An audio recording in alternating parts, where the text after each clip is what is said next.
আজি আমি ইয়াত সংবাদমেল আয়োজন কৰিছো উজনি অসমৰ চৰাইদেউ জিলাৰ নাজিৰাৰ মৈদামত নামনি অসমৰ পৰা একাংশ শ্ৰমজীৱী লেবাৰসকলে গৈ তাত প্ৰায় ৩-৪ বছৰ ধৰি আপোনাৰ ৰাজমিস্ত্ৰীৰ কাম কৰি আছিল আৰু সেই কাম কৰাৰ ফলত অসমৰ যি সাম্প্ৰদায়িক বাতাবৰণৰ ৰং লৈ একাংশই সাম্প্ৰদায়িক ৰূপ দিয়াৰ যি ভয়াৱহ সৃষ্টি কৰিছিল তাৰ আজি গোটেই কাহিনীখন লৈ আমি এখন সংবাদমেল আয়োজন কৰিছো।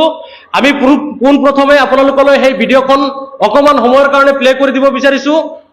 অসমৰ ডিজিটেল মাধ্যমৰ এখন সংবাদ মাধ্যম ডবকা লাইভ, সেইখন লাইভত পোনপ্ৰথমবাৰৰ বাবে 2024 চনৰ 25 আগষ্ট তাৰিখে সম্প্ৰচাৰণ হৈছিল আৰু সেই আটাই ভুক্তভোগী কেইজনৰ 9জন ভুক্তভোগী আমাৰ সৈতে এই মুহূৰ্তত উপস্থিত আছে।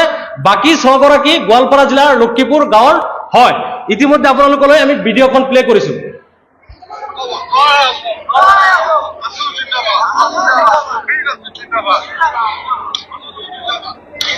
এই ভিডিঅ'খন আমি আপোনালোকৰ সংবাদ মাধ্যমলৈ দিম। ইতিমধ্যে শিৱসাগৰ জিলাৰ আৰক্ষী অধীক্ষক গৰাকীয়ে কৈছে যে এই ভিডিঅ'খন ফেক বুলি। যদি ফেক তেখেতে ক'ৰ পৰা এইখন ভেৰিফিকেশ্যন কৰি ওলালে আৰু কোনটো ফৰেনচিক ৰিপৰ্টৰ পৰা তেখেতে ফেক বুলি ক'লে। ইতিমধ্যে নামনি অসমৰ একাংশ লোকে উজনি অসম বা ভাৰতবৰ্ষৰ যিকোনো ৰাজ্যত গৈ তেখেতসকলে ভাৰতবৰ্ষৰ যি ফাণ্ডামেণ্টেল ৰাইটছ আছে আৰু তাতে কনষ্টিটিউশ্যন অফ ইণ্ডিয়াৰ তাত আৰ্টিকল 21ত দিয়া আছে যে ৰাইট টু লিভ, জীয়াই থকাৰ যি অধিকাৰ, আৰু তাৰ কাৰণে তেখেতসকলে কৰ্মক্ষেত্ৰত অসম বা ভাৰতবৰ্ষৰ বিভিন্ন প্ৰান্তত গৈ তেখেতসকলে কৰ্ম কৰিব পাৰে। সেই ক্ষেত্ৰত উজনি অসমৰ চৰাইদেউ জিলাত এই ভয়াৱহ সংঘটিত হোৱাৰ মূল আঁৰত কোনজন বিষয়া ইয়াৰ সৈতে জড়িত আছে তেখেতসকলক কৰায়ত্ব কৰিব লাগে। ইতিমধ্যে ভুক্তভোগী জনাবলৈ দিছে যে তেখেতসকলে 5 বছৰ 4 বছৰ ধৰি তেখেতসকলে এজন ঠিকাদাৰৰ আণ্ডাৰত কাম কৰে আৰু সেইজন ঠিকাদাৰৰ নাম হৈছে চৰাইদেউ জিলাৰ নাজিৰাৰ বা মৈদামৰ আপোনাৰ ময়ূৰ বৰগোহাঁই আৰু তেখেতৰ পিতৃৰ নাম হৈছে বিপিন বৰগোহাঁই আৰু তেখেতৰ গাঁওখনৰ নাম হৈছে আপোনাৰ বালিঘাট, থানা শিমলুগুৰি।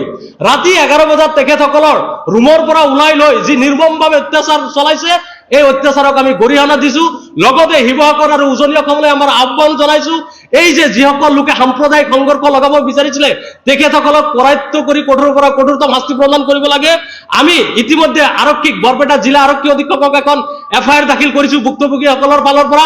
তাতে আমি স্পষ্টকৈ ভিডিঅ'খন দিছো আৰু ভুক্তভোগীসকলে যি তেজেৰে তেখেতসকলক যি ধৰণে পিটা হৈছিলে, আপোনাৰ 15 গৰাকী লেবাৰ শ্ৰমিকক যি ধৰণে কঠোৰৰ পৰা কঠোৰতম শাস্তি দিছে এয়া নিন্দনীয় আৰু দুৰ্ভাগ্যজনক।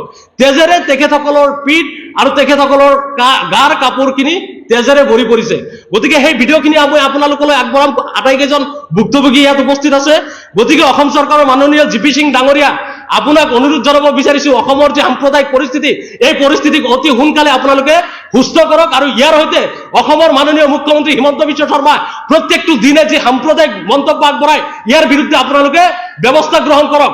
কাৰণ ভাৰতবৰ্ষৰ সংবিধানে দিছে যে কনষ্টিটিউশ্যন সেকশন 298 ভাৰতীয় ন্যায় সংহিতাৰ ভিতৰত 196(1) and 197(1) সাবসেকশন হেড স্পিচ দিয়াৰ ক্ষেত্ৰত যদি কোনোবা ব্যক্তিয়ে যে ৰিলিজিয়াছ কোনো ধৰণৰ অপ্ৰীতিকৰ বক্তব্য দিয়ে তেতিয়াহ'লে ভাৰতীয় সংবিধান অনুযায়ী সেইজন ব্যক্তিক কৰায়ত্ব কৰি কঠোৰতম শাস্তি দিব পাৰে।